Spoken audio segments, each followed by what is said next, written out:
श्रीमन नारायण। एक विशेष सूचना प्रदान करनी है सभी लोगों को। मुझे और मेरे प्रभारी गणों को कल बहुत से फोन आए, कुछ वृंदावन से, कुछ अयोध्या जी से, कुछ चित्रकूट से भी, कुछ काशी से। काशी से जिन्होंने फोन किया वे काशी विद्वत परिषद के बहुत ही निकट व्यक्ति हैं और काशी विद्वत परिषद के विषय में उन्होंने जो संकेत दिए हैं वो बहुत ही खेदपूर्ण हैं।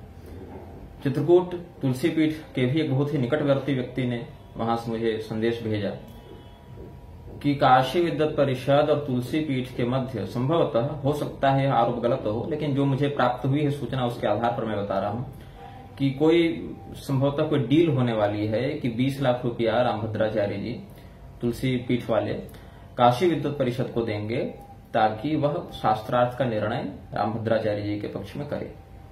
मेरे पास कोई प्रमाण नहीं है। मुझे फोन आए थे, संदेश आए थे जिन्होंने अपनी पहचान सार्वजनिक करने से मना किया और ये बात ऐसी है, उन्होंने मुझे बताया। कुछ अन्य गुरुजनों को भी मैंने संपर्क व्यक्तिगत रूप से किया तो उनके माध्यम से भी बात आई कि उनके पास भी प्रमाण तो नहीं है, लेकिन सुनने में यही आ रहा है। ये बात ऐसी है। अब काशी विद्वत परिषद में जो पांडे जी हैं, ओझा जी हैं इत्यादि, अच्छा वहां भी 2 परिषद है ना, तो कौन से परिषद की बात रामभद्राचार्य जी करते हैं ये भी विचारणीय है। और काशी विद्वत परिषद चूंकि रामभद्राचार्य को जगत गुरु की उपाधि पहले ही दे चुकी है तो एक प्रकार से तो यह उनके ही पक्ष में है। प्रथम बिंदु कि जगत गुरु की उपाधि चूंकि काशी विद्वत परिषद ने दी है तो वो निष्पक्ष कैसे हुई, वो तो उनके पक्ष में पहले ही है। दूसरी बात यह है, काशी विद्वत परिषद में जो पांडे जी हैं, ओझा जी हैं, मैं व्यक्तिगत तो नहीं जानता, व्यक्तिगत मेरी भेंट भी नहीं हुई है, तो ये काशी विद्वत परिषद वाले जो हैं ये तो उन्हीं के शिष्य हैं, ऐसा रामभद्राचार्य जी मंच से कहते हैं। तो कोई शिष्य अपने ही गुरु के शास्त्रार्थ में निर्णायक कैसे हो सकता है? ऐसे तो मैं भी कह दूंगा कि हमारे और रामभद्राचार्य जी के मध्य जो शास्त्रार्थ होगा उसमें निर्णायक हमारे शिष्य होंगे, तो ये तो न्याय संगत बात नहीं हुई ना। तो आप अपने ही शास्त्रार्थ में अपने ही शिष्य को निर्णायक रखेंगे, ये तो बहुत ही विचित्र बात हो गई। तो निर्णायक जो हैं वो निष्पक्ष होने चाहिए। काशी विद्वत परिषद की निष्पक्षता तो मुझे नहीं दिख रही, क्योंकि ओझा जी, पांडे जी इत्यादि को तो आपने अपना ही शिष्य बताया है, चकाचक चेले हैं आपने कहा। तीसरी बात यह है कि मैंने जो पहले आपको चुनौती दी थी, 3 चुनौती, कि आप रामानंदाचार्य जी के भाष्य में संदर्भित उत्तरकांड और पुराण संहिता आदि के प्रमाण को निरस्त करें। दूसरा, जैमिनी संहिता जो है ऋग्वेद की जो आप बताते हैं उसको सामने लाएं। तीसरा, शालिग्राम शिला लेकर शालिग्राम भगवान के शपथ लेते हुए रंग मंदिर में जो महाराज जी हैं उनके समक्ष कहें कि मैंने कभी ये दीक्षा रामानुज मत में नहीं ली है। लेकिन इसका तो कोई उत्तर ना आपने दिया ना आपके शिष्यगणों ने दिया, उल्टे धमकी तो आती ही रहती है। मां के दूध की तो चुनौती देने में आप लोग निपुण हैं ही। तो काशी विद्वत परिषद से मुझे आपत्ति नहीं है, यद्यपि वो आपके चकाचक चेले हैं, आप ही बताते हैं, किंतु बात ऐसी है कि आपके चेले और आपके मध्य एक मत क्यों नहीं है? आप कहते हैं सीता निर्वासन नहीं होगा, सीता निर्वासन की घटना प्रक्षिप्त है, गलत है, मिलावटी है, ऐसी कोई घटना नहीं घटित हुई। आपके जो चकाचक चेले हैं रामचंद्र दास, वो कहते हैं कि आधी आबादी के मन में कोई खिन्नता न रह जाए, इसीलिए जगत गुरु जी ने इसको अप्रमाणिक कर दिया। तो कल तो द्रौपदी चिरहरण को भी अगर कोई व्यक्ति कह दे, कोई महिला कह दे कि मुझे बहुत खिन्नता है।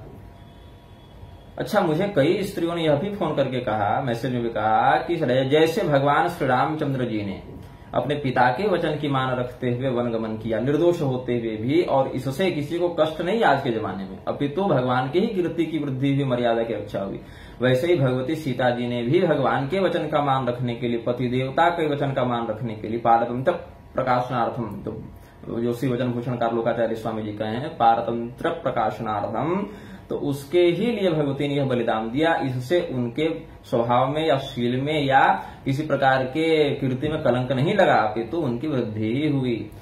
राजा जनक ने भी आपत्ति नहीं की, सुनैना जी ने भी आपत्ति नहीं की, गुरु वशिष्ठ ने भी आपत्ति नहीं की, वाल्मीकि जी तो कर सकते थे ना। फोन अभी भी आ रहे हैं कि महाराज जी थोड़ा सतर्क रहिएगा। अब क्या बताऊं मैं लोगों को, फोन तो अभी भी आ ही रहे हैं मेरे पास। सतर्क रहूंगा। एक तो नारायण की कृपा से भगवती की गोद में खेलते हैं हम लोग। खैर, तो मैं क्या कह रहा था, ये फोन के कारण वीडियो बीच में बाधित हो गया। मैं ये कह रहा था आपको कि जो रामभद्राचार्य जी हैं वो क्या कहते हैं, सीता निर्वासन नहीं हुआ, उन्हीं के चकाचक चेले बागेश्वर धाम सरकार मंच से यह प्रवचन में कहे हैं कि भगवान ने लोक मर्यादा राजधर्म की रक्षा के लिए न्यायोचित व्यवहार की सिद्धि के लिए भगवती का जो है सो सीता वनवास का उन्होंने वो प्रसंग किया, वो लीला की, ये उन्होंने मंच से कहा है। तो आपके वाणी और आपके चेले की वाणी तो मिल नहीं रही। दूसरी बात पर हम आते हैं इस बात पर कि आप कहते हैं चकाचक चेले जो हैं आपके, वो आपके पक्ष से भी नहीं है। मैंने तो कहा है कि आपके चेले भी यदि शास्त्रार्थ करने आते हैं तो शर्त तो वही रहेगी हमारी। तो चेलों ने भी जो है सो पीछे हाथ खींचना शुरू कर दिया है। आप लिखते हैं अथवा शब्दानुशासनम भगवान पाणिनि का मंगल सूत्र है, वो वृद्धिरादेश को आप नहीं मानते ना, आप तो अथवा शब्दानुशासनम को मानते हैं अपने ग्रंथों में कि वह पाणिनि भगवान का प्रथम सूत्र है। आप ही के चकाचक चेले, आप ही के बताए अनुसार पांडे जी जो है रमाकांत पांडे जी, उनका यह मानना नहीं है। वो तो मानते हैं कि नहीं, ये तो उद्बोधिका है पतंजलि भगवान की, जैसे जो हम लोग शीर्षक देते हैं अथ प्रथमोध्याय द्वितीयोध्याय, इस प्रकार से जो उद्बोधिका है प्रसंग की वह अथ शब्दानुशासन से लक्षित हुई है वहां पर, ये तो सूत्र नहीं है। लेकिन आपको सूत्र मानना है, तो यहां भी आपके और आपके चेले एक दूसरे से भिड़ गए। आप तो आपके चेले से मतभेद हो जा रहा है, मैं देख रहा हूं। ओझा जी की जो आपने चर्चा की, ओझा जी स्वयं कहते हैं कि क्या पढ़ा दिया हमको रामभद्राचार्य जी ने। रामभद्राचार्य जी ने तो कभी मुझे कुछ नहीं पढ़ाया, लेकिन क्यों मेरा नाम ले लेते हैं अपने शिष्यों में पता नहीं।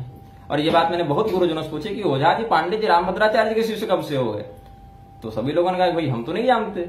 और जिनके जिनके शिष्य हैं उनका नाम भी लिया कि भाई ये तो इनके शिष्य हैं, रामभद्राचार्य जी क्यों बीच में आप घुस रहे हैं, ये मेरे चेले हैं, मेरे चेले हैं।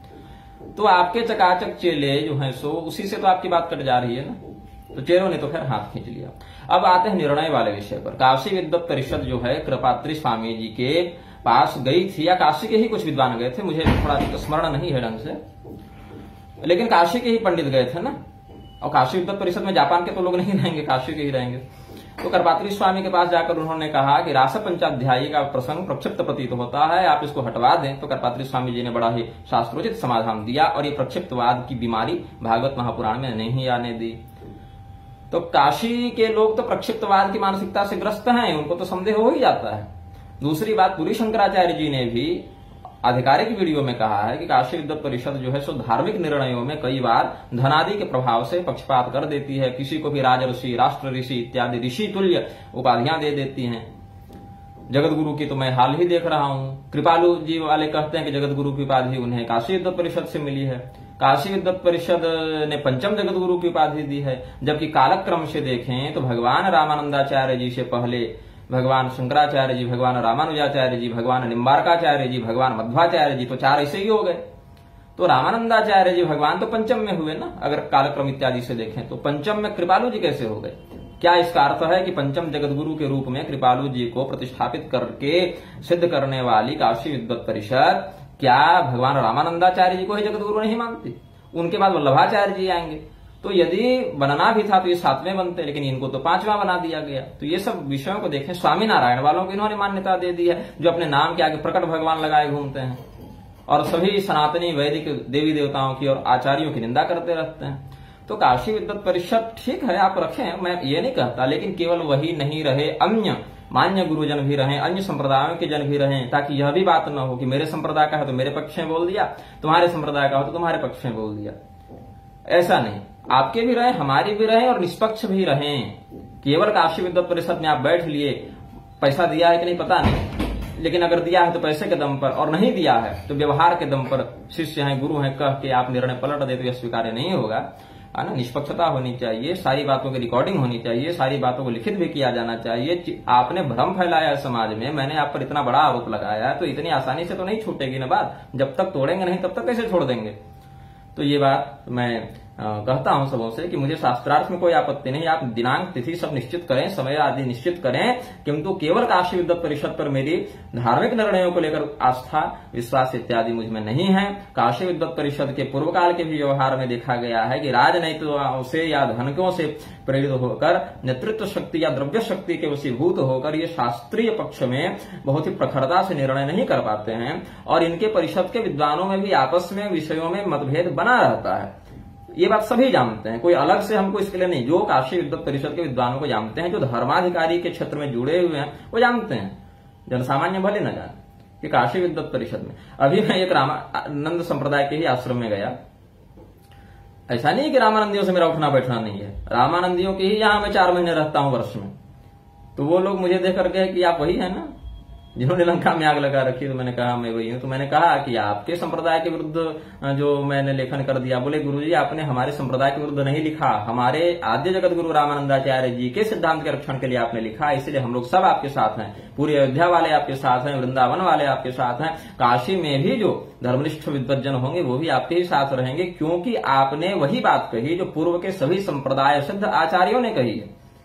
तो मैं कोई अपने मन से तो नहीं कह रहा। मेरी बात का प्रमाण देने के लिए स्वयं भगवान कुमारिल भट्ट तंत्र वार्तिक के रूप में रहेंगे, स्वयं भगवान वल्लभाचार्य जी अपने भाष्य के रूप में रहेंगे, स्वयं भगवान मध्वाचार्य जी अपने ग्रंथ के रूप में रहेंगे, स्वयं भगवान रामानंदाचार्य जी अपने ग्रंथ के रूप में रहेंगे। जो इनके चकाचक चेले मुझे धमकी देते हैं कि रामानंदाचार्य जी के संप्रदाय की मैं हानि कर रहा हूं, रामभद्राचार्य जी एकदम सर्वोत्तम जगत गुरु हैं, उनको समझना चाहिए कि रामानंदाचार्य जी ने अपने भाष्य में उत्तरकांड से, पुराणों से, संहिताओं से भर भर टोकरी प्रमाण दिए हैं। और गिरधर मिश्र क्या कहते हैं, रामभद्राचार्य क्या कहते हैं कि मैं उत्तरकांड को नहीं मानता, यह पूर्णतः प्रक्षिप्त है, मैं पुराणों और संहिताओं को प्रमाण कोटि में नहीं गिनता, तुम कितने भी श्लोक ले आओ मैं नहीं गिनूंगा। भगवान रामानंदाचार्य जी स्वयं लिखते हैं विभेत्यल्पश्रुत्वाद वेदो मामयं प्रहरिष्यति इत्यादि वचनों से कि पुराण इतिहास को समझे बिना वेद का मर्म समझ में आ ही नहीं सकता। और ये कहते हैं कि मैं पुराण को प्रमाण कोटि में नहीं गिनता।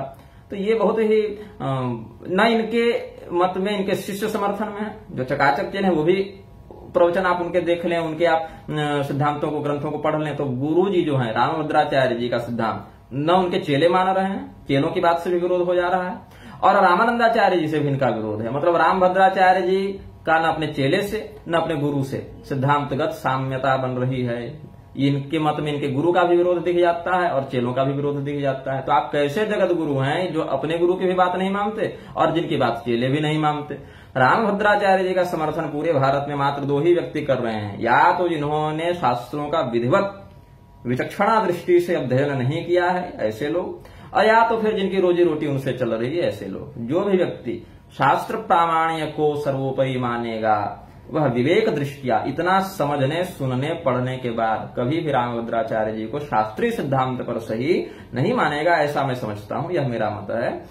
तो निर्णय करने के लिए आप दक्षिण से भी विद्वानों को बुलाएं, उत्तर पूर्व पश्चिम से भी विद्वानों को बुलाएं, अपने संप्रदाय वालों को भी बुलाएं, संप्रदाय से जो इतर जन है, अन्य संप्रदायों के जो जगत गुरु जन है, पीठाधीश्वर जन है, उनको भी बुलाएं। जो मीमांसक गण है, नैयायिक गण है, वैयाकरण गण है, वेदांती गण है, पौराणिक गण है, इतिहासज्ञ गण है, आगमज्ञ गण है, सबको बुलाएं, सबों के समक्ष शास्त्रार्थ करें। ये नहीं कि कमरे में बैठ गए, विद्वत परिषद के 4-5 शिष्यों को अपना बैठा दिया, फिर जय गुरु हो गया और फिर आप कह दिए कि मैं जीत गया।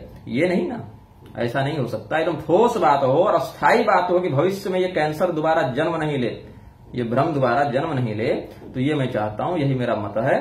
और इस मत पर यदि आप स्वीकृति देते हैं तो फिर अपना वक्तव्य जारी कीजिएगा, मुझे आपके वक्तव्य की प्रतीक्षा रहेगी। हो सकता है मैंने जो 20 लाख वाली बात कही वो गलत हो, मैंने देखा नहीं है, सुना नहीं है, मुझे सूचना मिली है। सूचना देने वाले गलत भी हो सकते हैं, मैं ऐसा नहीं कहता, लेकिन अभी तक जैसी आपकी क्रियाएं चल रही हैं पूर्वाचार्यों के प्रति, सद्धर्मनिष्ठों के प्रति, है ना, उसमें देखते हुए मुझे कोई गलत भी नहीं लग रहा है। ऐसा लिफाफा बांटने में तो आप निपुण है ही, तभी तो लिफाफा के दम पर वृंदावन में जाकर श्री कृष्ण निंदा करके आते हैं और कोई कुछ नहीं कहता, है ना।